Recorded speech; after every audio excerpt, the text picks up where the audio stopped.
fenomena belakangan yang memang kelangkaan BBM subsidi dan beberapa SPBU tutup karena kehabisan, itu kan memang ada pembatasan, Bang. Memang seperti apa sih?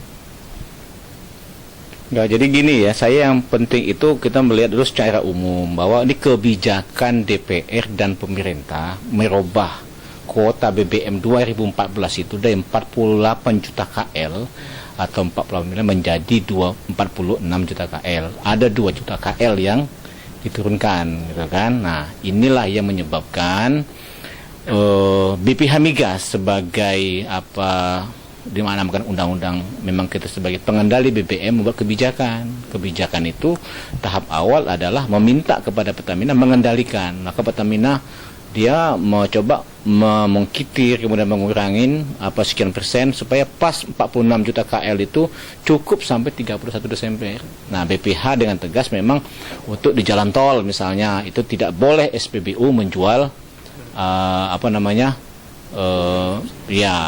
subsidi ya. Kemudian yang kedua juga di Jakarta Pusat ya kan. Kemudian juga untuk nelayan kita mengutamakan yang di bawah 30 JT itu kan, dengan pengendalian 20% itu, sehingga dengan itu kita bisa cukup sampai 46 juta KL. Nah, tapi kalau mau cari yang paling instan ya gampang saja. Saya sangat setuju dengan ide siapapun tokoh bangsa ini, mulai dari presiden yang mau dipilih atau yang masih sekarang, Pak SBY kan pernah menaikkan juga, menaikkan BBM subsidi. Itu sudah terbukti pada tahun 2013 BBM subsidi itu premium naik 2.000 ya kan, dari 4,5 jadi 6,5, solar naik jadi 5,5 1.000 ya kan gitu. Maka terjadi penghematan sekitar 1,5 juta KL premium mampu dihemat gitu tahun 2013. Saya mau bandingkan, ternyata walaupun itu diturunkan, dinaikkan jadi 2.000, jumlah penjualan mobil, ini data Gaikindo ya, pada tahun 2012 itu sudah 1.100.000 sekian ribu mobil per tahun. Tapi pada tahun 2013 itu penjualan mobil pun ya yang laku pada tahun 2012 itu 1.229.000 sekian. Artinya naik 2.000 pun premium tidak punya dampak, tidak ada korelasi bahwa penjualan mobil itu menjadi turun. Padahal yang menikmati BBM subsidi ini 95% adalah kendaraan transportasi. Jadi kalau ini dinaikin, ini saya yakin ya kan. Nah, mudah-mudahan, saya sudah ngomong di sekian tempat, pertama kali naik nanti dilantik Pak Jokowi 20 Oktober sama Pak JK, kita meminta dia konsisten naikin itu BBM subsidi. Kita punya keyakinan itu bisa menghemat BBM subsidi dengan bandingan yang tahun lalu. Faktanya tetap penjualan mobil akan naik. Saya lihat ini data saya sampai bulan Juli itu sudah hampir 700.000. Jadi akan naik 1,4, naik ke ratusan ribu juga. Jadi bagi orang-orang yang kelas menengah ke atas itu nggak ada masalah bagi dia. Bahkan dengan kebijakan yang setengah hati, yang ragu-ragu seperti itu misalnya, itu malah mereka menikmati aja gitu. Itu malah ada multiplier effect. Nah, sekarang kita pertanyakan, bagaimana dengan nelayan? Bagaimana dengan transportasi umum? Bagaimana dengan kendaraan roda 2? Disitulah negara mesti hadir. Karena mereka itu kalau memilih, tidak mau jadi orang miskin. Tidak mau jadi nelayan gitu kan. Tidak mau hanya cuma pakai kendaraan motor kan. Karena kita tahu bahwa kemiskinan itu ada kultural, memang tapi ada struktur, karena struktur negara ini yang masih membuat ruang dia untuk bisa tetap bertahan seperti itu. Makanya di situ mesti hadir negara memberikan insentif. Jadi misalnya katakan ini naik semua nih, misalnya kebijakan tambah itu jadi 2.000 lagi misalnya.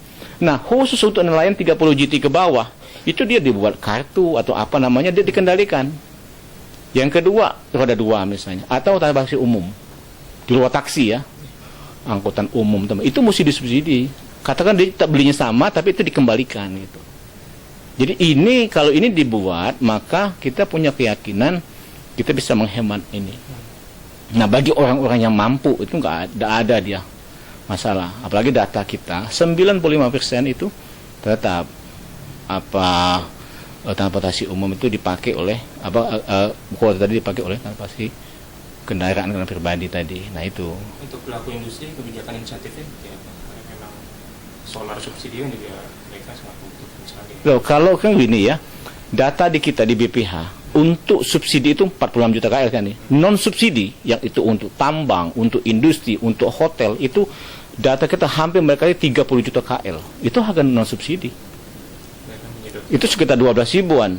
Yang selisihnya tadi dengan BBM subsidi itu sekitar 7 ribu. Selama disparitas harganya 7 ribu, di situ terjadi permainan. Entah itu oknum, ya kan? Nah, mestinya kita membaca di Kompas kemarin itu ada ketangkap, ya kan, oknum Pertamina, kepolisian, ya kan, kemudian juga ada PNS golongan 3 bisa mengumpulkan uang 1,3 triliun. Ini satu model, satu modus yang dikembangkan di Batam. Coba kita lihat, kalau ini menjadi copy paste seluruh Indonesia. Nah, yang kayak gini yang mesti dibuka gitu. Artinya kalau disparitas di bawah itu, selama disparitas harga akan terjadi lah. Ya namanya orang lihat ada ruang dengan cara yang cepat, selisih keuntungan sampai 5.000 sampai 7.000. Tapi kalau keuntungan cuma 2.000 misalnya, orang mikir mau bagi-bagi ke oknumnya, berbagi kepada rantai mafia ilegal tadi itu bisa di ini. Kalau dia cuma 2.000 udahlah, nggak usah bisnis itu gitu. Nah, memang ini menjadi ada semacam shock ya, karena kebijakan ini memang pasti punya dampak kepada apa ya tadi, panik dan sebagainya. Disitulah sosialisasi dan sebagainya. Saya kira jika pernah membuktikan itu bisa berhasil kan. Dan kemudian SBY juga membuktikan pernah menaikkan 2.000. Nah, cuma tolong nanti yang ngomong itu jangan, menurut saya Menteri SDM-nya atau Menko-nya, itu presiden mesti ngomong gitu kan. Iya, presiden mesti berani ngomong, menyampaikan inilah kebijakan kita. Kalau pro kontra itu biasa gitu kan. Jangan ada lagi wacana gini segala macam gitu. Jadi kita minta ya mesti konsisten dengan apa yang disampaikan pada saat dia kampanye, dan rakyat ternyata 50 sekian persen memilih dia gitu kan. Berarti sudah paket dengan memilih Jokowi, karena Jokowi bilang bahwa akan menaikkan BBM subsidi itu sampai 5 tahun itu akan dihabiskan. Ya udah, kita pegang itu omongan itu gitu. Gitu. Oke, ini ke depan Jokowi kan visinya poros maritim dunia ya. Artinya sektor nelayan itu sementara ini BPH Migas menjadi kambing hitam. Kok kuota untuk nelayan dikurangi? Itu gimana? Enggak, bukan. Jadi begini ya, kalau Anda baca edaran BPH Migas itu justru paling depan membela kepentingan nelayan. Salah kalau ada yang mengatakan BPH ini bukan. Tapi nelayan bagaimana? Nelayan itu juga ada nelayan kaya raya.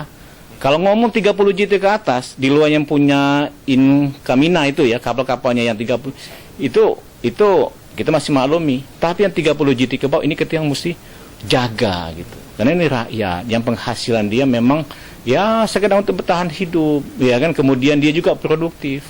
Nah, makanya kalau membaca edaran BPH Migas dengan tegas mengutamakan yang 30 JT ke bawah. Persoalan kemudian ini terjadi, ini tadi ada masalah kepanikan ya. Yang kedua ya mohon maaf, Pertamina pukul rata. BPH kan bilang mengutamakan, tidak semua SPDN punya nelayan itu menggunakan kapal di atas 30 JT atau 30. Nah, ini pukul rata semua. Jadi nelayan-nelayan yang misalnya SPDN-nya semua kapal-kapalnya di bawah 30 JT, yaitu jangan dipukul rata seperti itu, dipilah-pilah. Seluruh Indonesia ada berapa titik sih SPDN? Nah, dilihat dong. Yang 30 JT ke atas itu yang kita coba batasi. Karena asumsi kita kalau 30 JT ke atas itu kapal itu miliaran. Sama dengan orang bisa beli Lexus, sama dengan orang bisa beli mobil mewah gitu kan. Masa dia disubsidi juga kan gitu kan. Walaupun memang secara ruang undang-undang ini masih ada wilayah negotiable di atas 30 JT itu memang masih bisa sampai 25 KL per bulan. Nah, ditambah lagi kalau kita tanya data konkret berapa sih jumlah nelayan di Indonesia? Itu antara HNSI, antara Kementerian Kelautan, antara BPK, bahkan BPS tidak sama bahasanya. Padahal BPH itu kan membagi itu berdasarkan jumlah nelayan. Oh, nelayannya jelas. Kalau kami ini kan KAI, udah pasti kita kasih selesai. Pelni, kapalnya sekian, kita bantu sekian. Jelas kuotanya. Tapi kalau data, misalnya ya data HNSI pernah ngomong 2,7 misalnya, ini mau naik 5,2. Kemudian juga DKP bilang 2,8. Kemudian ada juga bilang itu misalnya pernah saya baca teks BPK bilang sampai 6 juta. 6 juta nelayan. Nah ini kalau begini bingung ke mana. Nah, kayak gitu. Nah sekarang kita sudah alokasikan itu 1,8 juta KL. Kemarin kita rapat di DKP, sebenarnya sampai bulan Juli data Pertamina total penggunaan BBM subsidi itu baru sekitar 680 sekian. Katakan 700.000 sampai bulan Juli. Iya kan? Kalau ini kita hitung juga 6 bulan ke depan sampai Desember, ya kan? Katakan sama. Padahal bulan Desember, ya kan, November, itu sudah ombak-ombak besar. Biasanya malah nelayan tidak ngelaut. Katakan sama. Itu kalau 700 tambah 700 baru 1,4. Dari 1,8 dipotong 20%, itu berapa? Masih hampir 1.770.000 sekian. Jadi masih sangat cukup. Nah, ini sudah kita buat edaran, BPH sudah sepakat sama Pertamina. Kita menjaga untuk kuota nelayan itu ada 684.000 sekian sampai Desember. Dan kita punya keoptimisan itu cukup untuk nelayan.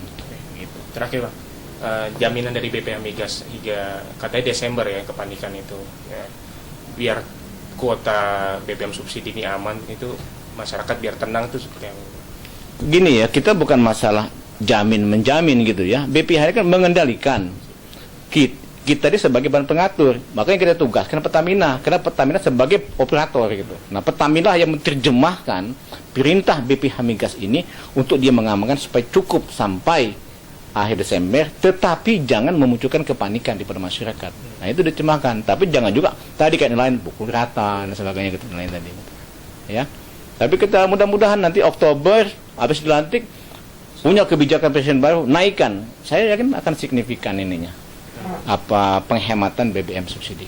Tapi tadi sekali lagi ya, mesti ada komitmen keberpihakan kepada masyarakat kecil, nelayan untuk transportasi umum dan sebagainya.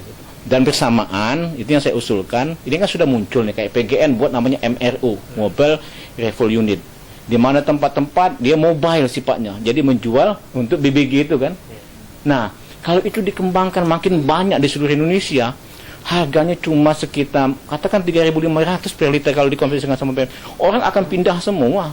Mobil-mobil ini pindah menggunakan apa? Dia menggunakan BBM yang sampai 12.000. Kalau ada gas yang bersih, ya kan, dan tempatnya ada di sekian tempat mobil tadi MRU itu untuk dia ngisi, tinggal beli kompor tiketnya aja. Nah, jadi bersamaan dengan disiapkan itu. Gitu.